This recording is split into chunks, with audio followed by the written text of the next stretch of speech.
Hello friends, हाय. आजची recipe आहे शिमला मिरचीची भाजी. कांदा, शिमला मिरची घेतलेली आहे मी. 2 छोटे छोटे 4-5 कांदे घेतलेले आहे. 2 टमाटर घेतले, 2 मिरच्या, कढीपत्ता, 1 चम्मच बेसन आणि थोडं लसूण जिऱ्याचा पेस्ट. हे या पद्धतीने कापायचे. एवढाला मोठे मोठे असे मोठे कांदे. टमाटर पण तसेच कापायचे. मोठ्या मोठ्या फोडी. एका टमाटरचे 4 भाग. मिरची पण अशी लांब लांब कापून घ्यायची. ढोबळी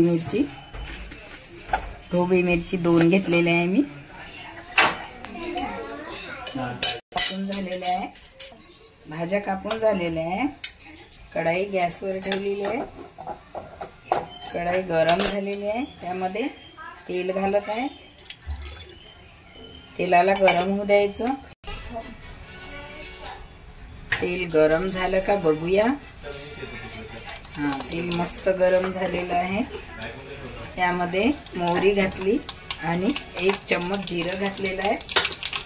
जिरं मस्त तडतडीत फुलफुलीत आलेलं आहे. यामध्ये 2 हिरव्या मिरच्या आणि कढीपत्ता घातला. घालत आहे. हे शिमला मिरची, टमाटर, जे लसूण जिऱ्याचा पेस्ट होता ते पण.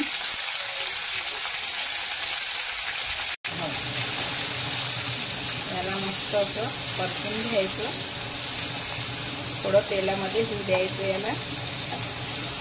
त्यानंतर मसाले घालायचे. यामध्ये चवीनुसार मीठ घालते. म्हणजे हे भाज्या आहे ना लवकरच शिजणार. तर वेगळ्या वेगळ्या पद्धतीची भाजी. माझी रेसिपी नक्की बघत जा. आणि वेगळी वेगळी भाजी रोजची भाजी बनवते मी. बघत जा. रोज नवीन नवीन रेसिपी टाकते, बनवते. त्याला तेलामध्ये 2 मिनिटं कव्हर करून ठेवत आहे. कव्हर काढत आहे. तर यामध्ये 1 चम्मच लाल घरचं तिखट घालत आहे. हिरव्या मिरचीचं पावडर, 1 चम्मच जिरा पावडर, 1 चम्मच धने पावडर आणि गरम मसाला 1 चम्मच. कलरसाठी हळद.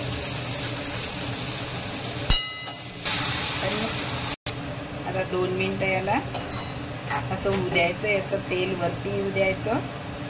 मग नंतर बेसन घालणार 1 चम्मच आहे. यामध्ये 1 कप पाणी घालत आहे मी. 1 कप पाणी घातलेलं आहे. याला असं मिक्स करून घ्यायचं. पाणी घातल्याच्या नंतर 2 मिनिट कव्हर करत आहे. 2 मिनिटं झालेलं आहे. कव्हर काढलं. आणि आता यामध्ये बेसन घालायचं. बेसन घालत आहे. 1 चम्मच बेसन घातलेलं आहे मी. त्याला मस्त असं मिक्स करून घ्यायचं. थोडी कोथिंबीर घालत आहे. कोथिंबीरने अधिकच टेस्ट येते. आणि भाजी झालेली आहे. हे बघा. आता ही भाजी काढून घ्यायची. छान भाजी झटपट भाजी रेडी झालेली आहे. माझ्या चॅनलला सबस्क्राईब करा, शेअर करा, लाईक करा आणि बेल आयकॉन दाबायला विसरू नका. धन्यवाद.